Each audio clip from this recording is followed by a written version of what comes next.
Hi everyone, Armine Bazikyan here. This month I thought it would be interesting to discuss a question that we get asked all the time, and that's particularly about process known as the 13100 affidavit. So this is a procedure within the estate planning world that is commonly used, but it is not commonly known about, which leads to a lot of complications on most estates that I see. So oftentimes I'll get brought into a probate case and the client will be very frustrated because they started the process on their own, or most of the time they started the process of probate with another attorney.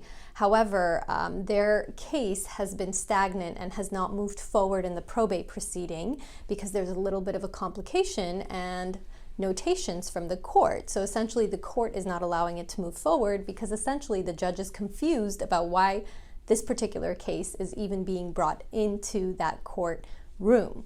And that's because the court has other procedures and the law has other ways of handling that type of asset. So I'll give you a very simple example. Recently I had a client who had a probate case pending with another attorney.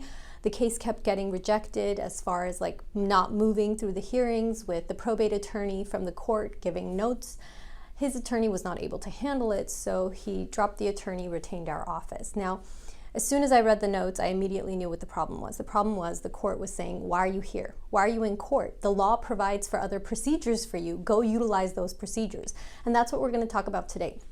Some of these shortcut methods that we have that the law provides for, transferring assets without actually having to go to court. So probate court is one option, but as I mentioned, there are certain little tricks in the law that are written specifically for certain types of assets that you can utilize to transfer things that a person owned without having to go to court. And a 13100 affidavit is the name of one of these procedures. So whenever you hear the name 13100 affidavit, it's actually referring to the Probate Code section 13100 and all of the other sub-probate code sections that you can utilize to transfer certain types of assets without having to go to court.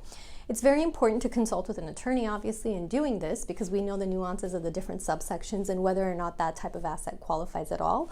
But for example, an asset that, let's say, is $20,000 in a bank account owned by a decedent and there aren't many other assets, or if there are assets, they're held in a way that is excluded according to the probate code. So depending on the factors at play, we would be able to demand that the bank release that $20,000 with a affidavit procedure versus actually going to court for that $20,000 amount. So that's what we're talking about, is we're talking about forcing or requesting and demanding an institution turn over assets that rightfully belong to the correct people when someone has passed away without actually going to court, without actually requesting or demanding a court order from a judge. So that's what we're referring to when we're talking about an affidavit procedure.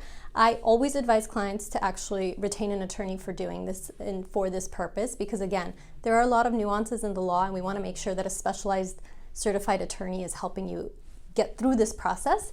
And of course, if you need our help, we're always happy to assist. Feel free to contact our office and we would be able to provide you with a free consultation.